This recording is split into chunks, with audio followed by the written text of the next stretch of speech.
is up, my Transformers family? Welcome back to another episode of George Reviews. Today on George Reviews, we'll be taking a look at Transformers the Movie Studio Series 1986 Autobot Perceptor. What classification is he? He is a deluxe class figure. And I know you see the packaging is all tattered. I picked this thing up like 2 months ago now. And I forgot I had it. My nephew, I came home one day, put it on tape. My 3-year-old nephew got a hold of it. And he went to town on the box. So this is what happened. It wasn't like this on the show, but this is what happened. But you get the gist of it. There's some artwork for Perceptor right there. You can still see the 86 Perceptor Studio Series. 8+ Hasbro, Transformers Generations, Transformers the Movie. 86 right there. Some artwork for Perceptor right there. He is a deluxe class figure. If I misspeak myself and call it Voyager or Legendary or whatever, he's a deluxe class figure. I'm telling you that now. The back of the box shows the product within. He has all 3 modes from the vintage Transformers Perceptor. They did not leave out the little tank mode or whatever the hell he is. But that is included. It says backdrop right there. 20 steps to transform Perceptor and to all these and back. 20 steps. Big screen inspired scale detail backdrop. So let's get Perceptor. I mean, he's already open. So let's get him more open. Damn. Perceptor, not one of my favorite characters. He's cool, but like he was never one of my favorites. But adding this guy, I love anything Transformers, and especially from my era in the movie. Here is the backdrop.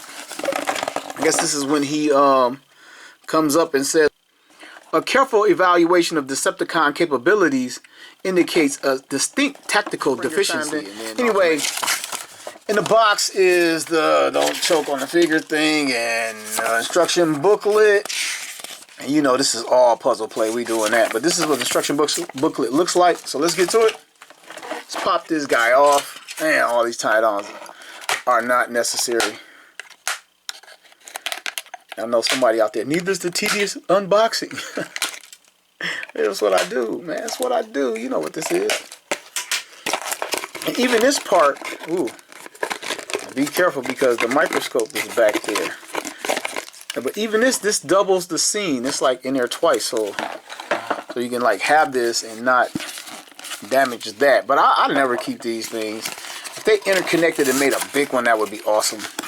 Here's this gun. Bam, bam, nothing special. All red plastic. All right, here's Perceptor on the movie backdrop for a quick photo op. And then let's take a look at our Perceptor, bring him closer. The microscope is down here on his back. To start off, I'm going to bring it up to his shoulder. And it actually locks in right there. Now, Perceptor, there are no like extra paint apps like battle damage or shading or anything like that. He looks very bland with this color. Normally, I like my figures without anything on them, but this guy he needed like paint to simulate stickers for certain parts. But let's just slow down. I'll take a look at what's there. Now my chest has some paint scraping that might have been damaged from my nephew digging in through the box. I don't know, but a little bit of paint scraping right here and right here. What is cool, they put the Autobot logo behind the little chest portion. That way it's not on the little tray for the microscopic examination. It's back here and that's cool. So that's painted on. It's painted on well. But there's no apps, no paint apps of any kind outside of this Autobot logo. Which, ooh, and he has this gap back here. And it says made in Vietnam. So let's keep it running. Let's take a look at his face and see how much he looks like the cartoon from the 1986 movie. Let's get him over here.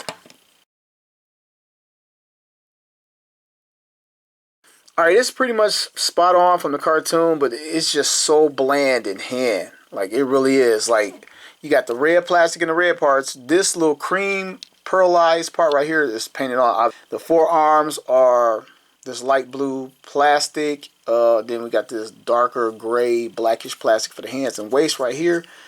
More blue plastic, red plastic, and black plastic. I mean, this is as simplistic as it gets. All the paint apps are on his face. Has the silver and the blue eyes and a little bit of goldish yellow right here. And the head, the helmet is black plastic. So let's get to articulation. His head 360. See if he'll bob and look up and down. Nope. Well, just a little bit. He got a little bit of a nod to him. Nothing significant. His shoulder joints come up this far. We're going to rotate it right there on that ball joint right there. And it just came unhinged for the transformation. Bicep swivel up here. elbow bend right at 90. Hands, nothing. They fold away right here for transformation. There's a bit of paint right there. Guess we'll talk about that in transformation mode. These little knobs, I know it's not transformed yet, but they don't move, and that's really disappointing immediately. Oh, there's actually some paint apps right here. I missed that. They have the cream pearl paint app right here and the little black right here. And coming down to his waist next 360. Of course, these guys can do that. There's never an ab crunch on these figures. Splits like that. A lot of joints for his transformation. Front kick, back kick, looking good. Upper thigh swivel, wow, right there, that's cool.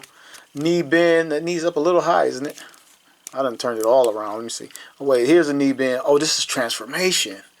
All right, I turned it by accident, but we got a knee bend right there. That's good. And does his feet rock? Yes, they do. You can get him in a wide stand, keep both his feet on the ground. And he has this gun, and I'm not sure this cartoon accurate. How many times do we see Perceptor with a gun? I don't think they zoomed in on it, but we'll bring out the G1 and see if it's G1 accurate. Get it in his hand, same peg hole for all these figures for years now. Bam, there we go. Holds it with a really tight grip. We did see him shoot on the battlefield as the dawn came and he ran out, Swoop ran out. He was standing next to Grapple or whatever. So we did see this guy use his gun in the movie. So let's get this guy transformed real quick. Man, let go of the gun.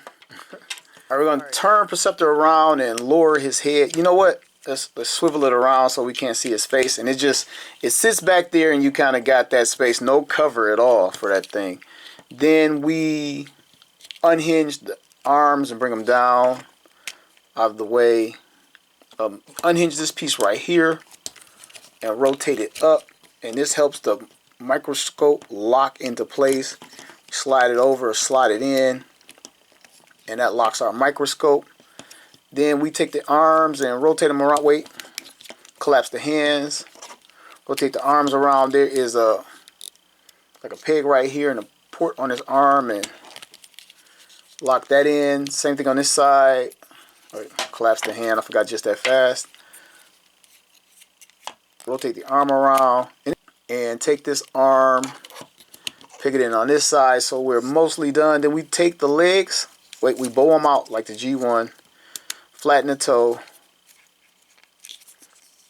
rotate them around, bow them out, flatten the toe, open the chest up, and here we are in microscope mode. I believe he transformed one time in the movie to see the Decepticons coming or whatever flying in. All right, let's unhinge this and get them looking up. Boom. And far as microscope mode, you really can't see anything. And looking through the lens, this is what you see. Like, actually looks better through the camera lens. I don't expect it to be a fully functional, but I expect a little something like on G1 level. But it's like, man, it's just an homage. It's like nothing really there as far as that play feature. I mean, like it's gone. The play feature is gone. Like I'm looking through it, man, and that's nothing. And you can also store the gun. The box had the gun sticking right here. You know, with these figures, you can always store the gun. But this is it. This is his microscope mode. All right, here's our Studio Series Perceptor next to his Generation 1 counterpart. And a lot of these figures modernize, even though I always love my G1, but a lot of these Studio Series figures surpass the Generation 1 toys in one way or another. And most of the time, granted, it's articulation, but not this time. This toy so far does not beat the Generation 1 in any category whatsoever, in my opinion. In microscope mode, and we all know they don't do chrome anymore, but the chrome here, the buttons actually work. You can manipulate the lens inside the microscope. These buttons, even though they don't do anything, they rotate, they turn.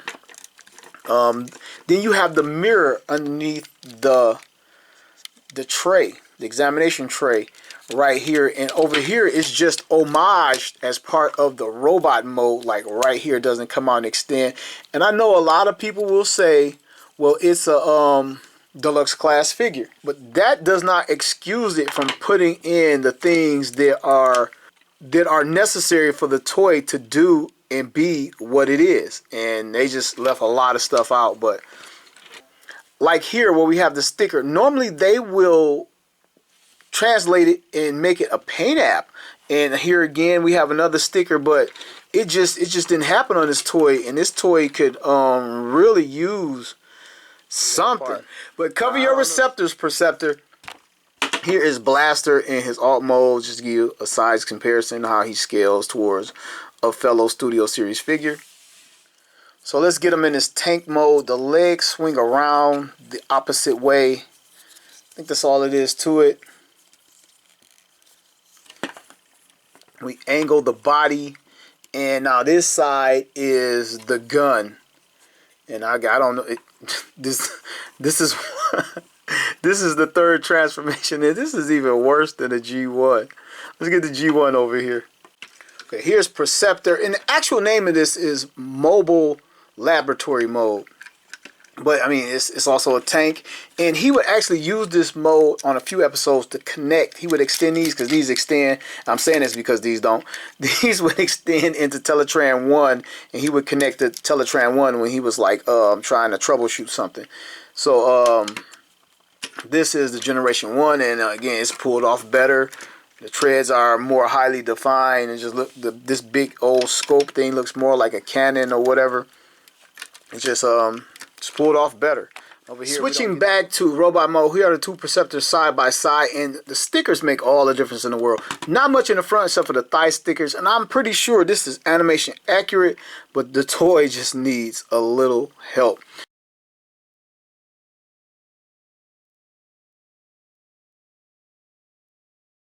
This is how he scales next to, I believe, Voyager class Blaster and Leader class Kingdom Ultra Magnus. We really need a movie Ultra Magnus. So here is Masterpiece Ratchet. I fear the wounds are fatal. Oh, I should have been there, you idiot. Optimus Prime wasn't dead. He was in stasis. You literally buried him alive. Last but not least, here he is standing next to Masterpiece Rumble and Frenzy. Alright, to close it out, I brought out some of my 1986 Studio Series guys just to show you that this guy blends in. He does not pop. He's the weakest entry into the Studio Series line so far. And I don't blame Perceptor, because this is what they drew on the cartoon. They took the original toy, which was not that great, and dressed that down so they didn't have to draw all the details in the animation. So he's screen accurate. I know you might be saying, 80s Transformer fan, looks aren't everything, but there's no fun factor. There's no the microscope doesn't really work. You can kind of see through it a little bit, but I mean, there's no fun factor. He transforms into a non-functioning microscope, and then he has the mobile lab / tank mode that's not really that fun. He doesn't have any real functioning wheels underneath, and this could be a pass unless you're just trying to get all the 1986 studio figure guys, which some people are. But this is one of those easy passes. If you're having trouble getting them, do not sweat it. If you get them, you get them, and if you don't, you don't. So this has been the 80s Transformer fan, and I want to thank you all for watching another episode of George Reviews. The reviews where every toy has a story, and more stories on the way.